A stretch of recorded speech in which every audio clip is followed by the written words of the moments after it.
ಎಲ್ಲಲ್ಲ ಇಡ್ಲಿ ಎಲ್ಲಿಡ್ಲಿ ಎಲ್ಲಲ್ಲ ಇಡ್ಲಿ ಎಲ್ಲಿಡ್ಲಿ ಎಲ್ಲಲ್ಲ ಇಡ್ಲಿ ಎಲ್ಲಿಡ್ಲಿ ಪೆದ್ದ ಮುಂಡೆ ಮಗನೇ ಇಡ್ಲಿ ಎಲ್ಲಲ್ಲ ಗಾಡಿಲಿ ಇಡ್ಲಿ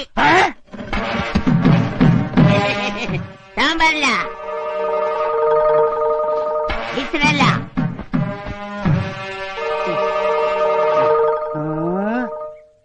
ಈಟ್ ಇಡ್ಲಿ ಯಾಕ್ಲ ತಂದೆ 500 ರೂಪಾಯಿ ಈಟಯ್ಯ ಬರೋದು. ಅಯ್ಯ ಅಯ್ಯ ಅಯ್ಯ ಅಯ್ಯ ಅಯ್ಯ ಅಯ್ಯ ಅಯ್ಯ ಏ 500 ರೂಪಾಯಿಗೆ ಇಡ್ಲಿ ತಗೊಂಬ ಅಂತ ಯಾವ ಮುಟ್ಟಾಳ ನನ್ ಮಗ ಕಳ್ಳ ಹೇಳಿದ್ದು?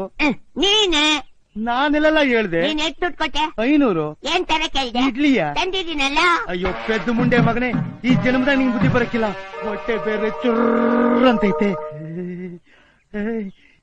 ಎಲ್ಲೆಲ್ಲ ಸಾಂಬಾರು, ಎಲ್ಲೆಲ್ಲ ಚಟ್ನಿ ತರ್ಲಿಲ್ಲ. ಯಾಕ್ಲಾ? ನೀನ್ ಬರೀ ಇಡ್ಲಿ ತಾನೆ ತರ ಕೇಳಿದ್ದು. ಕೇಳ್ದೆ ಇದ್ರು ಸಾಂಬಾರು ಚಟ್ನಿ ಕೊಡ್ತಿದ್ರು ಕಣ್ಲಾ. ಪಾಪ ಬಟ್ಟ ಕೊಟ್ಟ, ನಾನೇ ಬೇಡಪ್ಪ ಅಂದೆ. ಬರ್ತೀನಿ ನನ್ ಮಗನೇ.